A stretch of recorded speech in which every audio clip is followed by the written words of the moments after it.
Dugang mga piniriso ug personay sa Zamboanga City Jail ang nagpositibo sa COVID-19.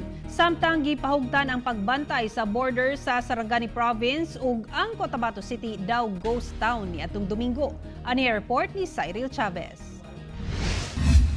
Walo ka persons deprived of liberty o PDL ug unom ka personahe sa Bureau of Jail Management and Penology o BJMP ang nadugang sa nagpositibo sa COVID-19 sa Zamboanga City Jail. Miabot na sa 74 ang nagpositibo sa Zamboanga City, din upat ang naayo na ug 3 ang namatay. Samtang ang kapin sa 60 ka mga piniriso nga gibuhian na pinaagi sa court order, gibutang una sa usa ka hotel alang sa 14-day mandatory quarantine una makauli silang pamilya. For the safety of everybody, nandyan in-house yung City Government of Zamboanga with the corresponding rooms of the hotel. So in each room, bale dalawa sila. So even with their windows, they cannot open it. Gipahugtan ang border sa Sarangani Province, luyo sa gipatumang General Community Quarantine.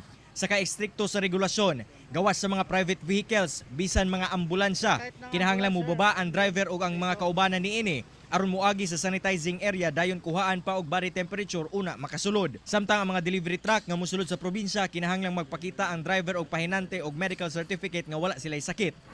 Samtang daw ghost town ang Cotabato City niadtong Domingo, human gidid-an ang katawhan nga manggawas sa ilang balay. Matag barangay gates naka-lockdown. Mga sakyanan lamang nga sakay ang mga frontliners ang gitugutang mobiyahe. Magpadayon ang odd even scheme sa pagbiyahe sa mga sakyanan sa ordinaryong mga adlaw. Ako, si Cyril Chavez para sa One Mindanao.